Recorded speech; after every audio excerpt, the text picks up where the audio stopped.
দর্শক, সার্জিস আলমের ফেসবুক পোস্টে কমেন্ট করার জন্য সরকারি কর্মচারীর চাকরি চলে যায়। এটাও এই দেশে দেখতে হয়। সার্জিস আলম বাংলাদেশের বিখ্যাত একজন মানুষ।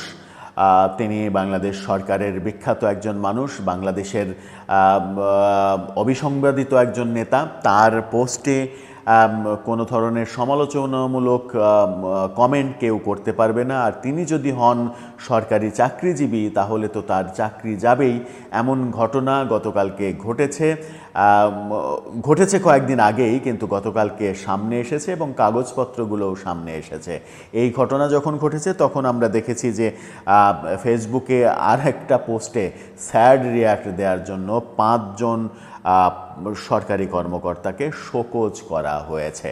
কি হচ্ছে আসলে দেশে, কারা চালাচ্ছে এই দেশ, কিভাবে চলছে এই দেশ, সেই প্রশ্নগুলো সামনে এসেই যায়।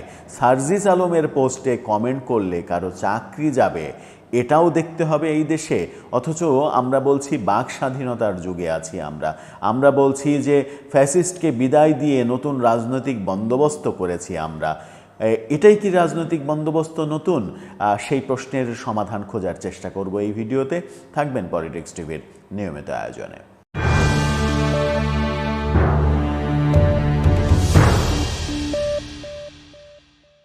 দর্শক, পলিটিক্স টিভির নিয়মিত ভিডিওগুলো স্পন্সর করছে প্রজাপতি.টিভি, নতুন ওটিটি প্ল্যাটফর্ম। আপনারা চাইলে ইউটিউবে, ফেসবুকে, ইনস্টাগ্রামে, টিকটকে দেখে নিতে পারেন। ডেসক্রিপশন বক্সে লিঙ্ক দেওয়া থাকবে, সেখান থেকে আপনারা দেখে নিতে পারেন প্রজাপতির কার্যক্রম।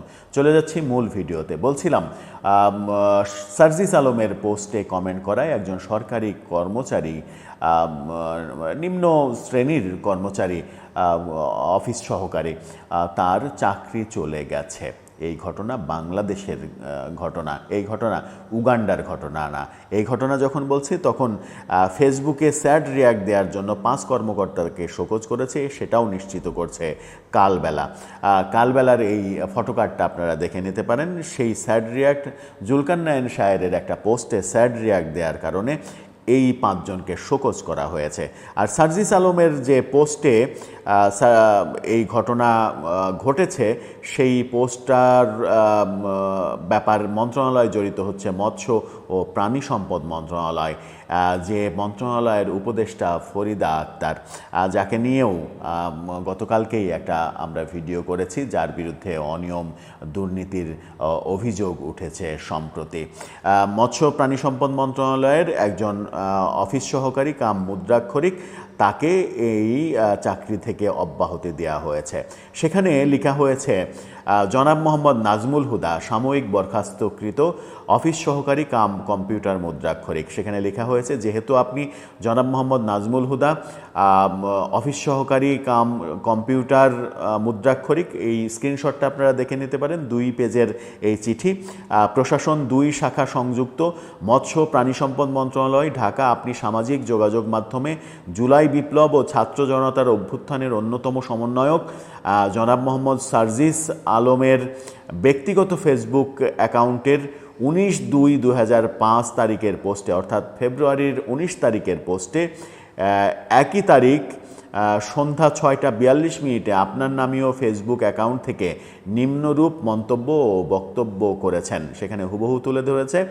মন্তব্যটা কি? মন্তব্যটা হচ্ছে, আপনারা স্বৈরাচারী সরকারের দোসরদের সচিব বানানোর জন্য ডিও লেটার দেন, আবার বড় বড় কথা বলেন ভাইয়া।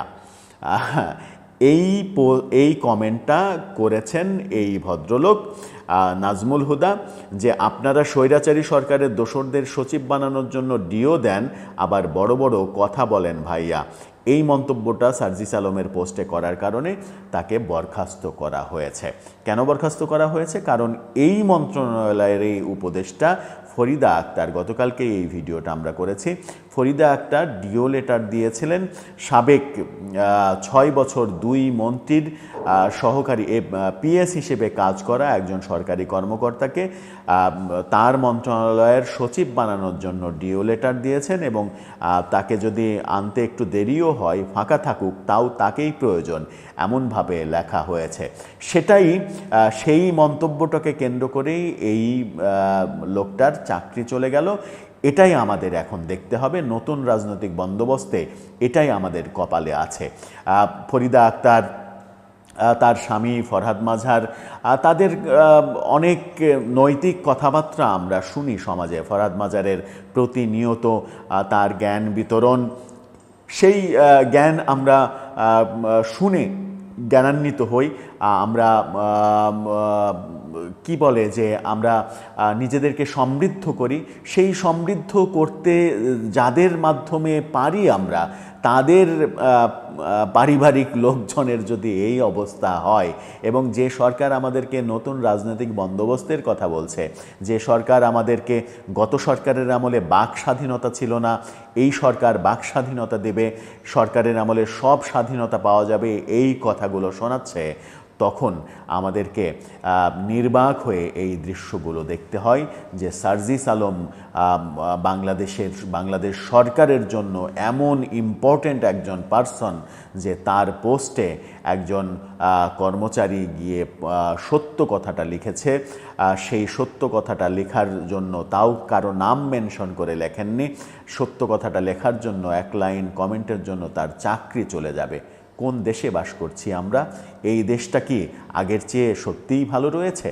প্রশ্নটা জনগণ যদি করে, তাহলে প্রশ্নটা কি খুব বেশি ভুল হবে? দর্শক, আপনার মতামত জানিয়ে লিখতে পারেন আমাদের কমেন্ট বক্সে।